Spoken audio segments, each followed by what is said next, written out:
Hi ಎಲ್ಲರಿಗೂ ನಮಸ್ಕಾರ. ಶಿವನ್ಯ ಕನ್ನಡ ಚಾನಲ್ಗೆ ಸ್ವಾಗತ.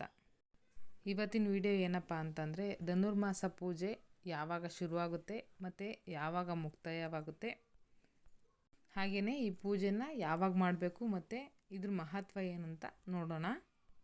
ಈ ಧನುರ್ಮಾಸ ಪೂಜೆ ಡಿಸೆಂಬರ್ 16ಕ್ಕೆ ಶುರುವಾಗುತ್ತೆ. ಈ ಪೂಜೆನ ಬೆಳಗಿನ ಜಾವ ಮಾಡಬೇಕು, ಅಂದರೆ ಸೂರ್ಯ ಹುಟ್ಟೋದಕ್ಕಿಂತ ಮುಂಚೆ. ಅದನ್ನು ಬ್ರಾಹ್ಮಿ ಮುಹೂರ್ತ ಅಂತ ಹೇಳ್ತಾರೆ. ಈ ಟೈಮಲ್ಲೇ ಮಾಡಿದ್ರೆ ತುಂಬ ಒಳ್ಳೆಯದು. ಏನಕ್ಕೆ ಈ ಟೈಮಲ್ಲಿ ಮಾಡಬೇಕು ಅಂತಂದರೆ ಈ ಟೈಮಲ್ಲೇ ಎಲ್ಲ ದೇವರುಗಳು ಹೇಳ್ತಾರೆ ಅನ್ನೋ ಪ್ರತೀತಿ ಇದೆ. ಈ ಟೈಮಲ್ಲಿ ನಾವು ಶುಚಿಯಾಗಿ ಪೂಜೆ ಮಾಡೋದ್ರಿಂದ ನಮಗೆ ಪೂಜೆಗೆ ತಕ್ಕ ಫಲ ಸಿಗುತ್ತೆ. ಹಾಗೆಯೇ ಧನುರ್ ರಾಶಿಯಲ್ಲಿ ಸೂರ್ಯ ಬರುವ ಕಾಲವನ್ನು ಧನುರ್ಮಾಸ ಆರಂಭ ಅಂತಲೇ ಹೇಳ್ತಾರೆ. ಈ ಸಮಯದಲ್ಲಿ ವಿಷ್ಣುವಿನ ಪೂಜೆನ ಮಾಡೋದ್ರಿಂದ ನಮಗೆ ಸಾವಿರಾರು ವರ್ಷಗಳ ಪೂಜಾ ಫಲ ಸಿಗುತ್ತೆ ಅಂತ ಜನರ ನಂಬಿಕೆ ಇದೆ.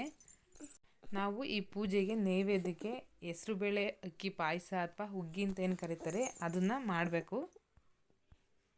ಈ ಹುಗ್ಗಿನ ಏನಕ್ಕೆ ಮಾಡಬೇಕು ಅಂತಂದರೆ ಪುರಾಣಗಳ ಪ್ರಕಾರ ಇಂದ್ರದೇವರ ರಾಜ್ಯ ಅಸುರ ಶಕ್ತಿಯ ಅಧೀನದಲ್ಲಿರುತ್ತೆ. ಆಗ ಇಂದ್ರದೇವನ ಪತ್ನಿ ಇಂದ್ರಾಣಿಯು ಧನುರ್ಮಾಸದಲ್ಲಿ ಹೆಸರುಬೇಳೆ ಅಕ್ಕಿ ಹುಗ್ಗಿನ ನೈವೇದ್ಯ ಮಾಡಿ ಮಹಾಲಕ್ಷ್ಮೀ ದೇವಿಗೆ ನೈವೇದ್ಯ ಇಡ್ತಾರಂತೆ. ಈ ಪೂಜಾ ಫಲದಿಂದ ಇಂದ್ರನಿಗೆ ತನ್ನ ರಾಜ್ಯ ಮತ್ತೆ ಸಿಗುತ್ತೆ ಅನ್ನೋದು ಪುರಾಣದಲ್ಲಿದೆ. ಮನೆಯಲ್ಲಿ ಪೂಜೆ ಮಾಡಿ ನಾವು ದೇವಸ್ಥಾನಕ್ಕೆ ಹೋಗಿ ರಳ್ಳಿಕಟ್ಟೆ ಅಶ್ವತ್ಥ ಕಟ್ಟೆ ಅಂತ ಏನು ಹೇಳ್ತಾರೆ ಅಲ್ಲಿ ಹೋಗಿ ಪೂಜೆ ಮಾಡೋದ್ರಿಂದ ಮದುವೆ ಆಗದೆ ಇರೋ ಗಂಡು ಹೆಣ್ಣಿಗೆ ಮದುವೆ ಆಗುತ್ತೆ ಅನ್ನೋ ಒಂದು ನಂಬಿಕೆ ಇದೆ. ಅರಳಿಕಟ್ಟೆ ಪೂಜೆ ಮಾಡೋದ್ರಿಂದ ತುಂಬಾ ಒಳ್ಳೆಯದಾಗುತ್ತೆ. ನಾವು ಮನಸ್ಸಿನಲ್ಲಿ ಏನೇ ಅಂದ್ಕೊಂಡು ನಾವು ಪೂಜೆ ಮಾಡಿದ್ರೂ ನೆರವೇರುತ್ತೆ ಅಂತ ಹೇಳ್ತಾರೆ.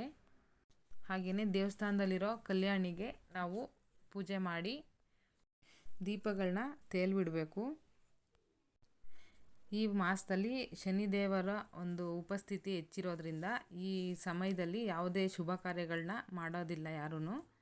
ಈ ಧನುರ್ಮಾಸ ಪೂಜೆ ಜನವರಿ 14ಕ್ಕೆ ಮುಕ್ತಾಯವಾಗುತ್ತೆ. ಈ ಮಾಹಿತಿ ಯಾರಿಗೆಲ್ಲ ಇಷ್ಟ ಆಯಿತು ಲೈಕ್ ಮಾಡಿ, ಶೇರ್ ಮಾಡಿ, ಹಾಗೆಯೇ ಕಮೆಂಟ್ ಮಾಡಿ. ಇನ್ನು ಯಾರೆಲ್ಲ ನಮ್ಮ ಚಾನಲ್ನ ಸಬ್ಸ್ಕ್ರೈಬ್ ಮಾಡದೆ ನೋಡ್ತಾ ಇದ್ದೀರಾ ದಯವಿಟ್ಟು ಸಬ್ಸ್ಕ್ರೈಬ್ ಮಾಡಿ, ಸಪೋರ್ಟ್ ಮಾಡಿ. Thank you.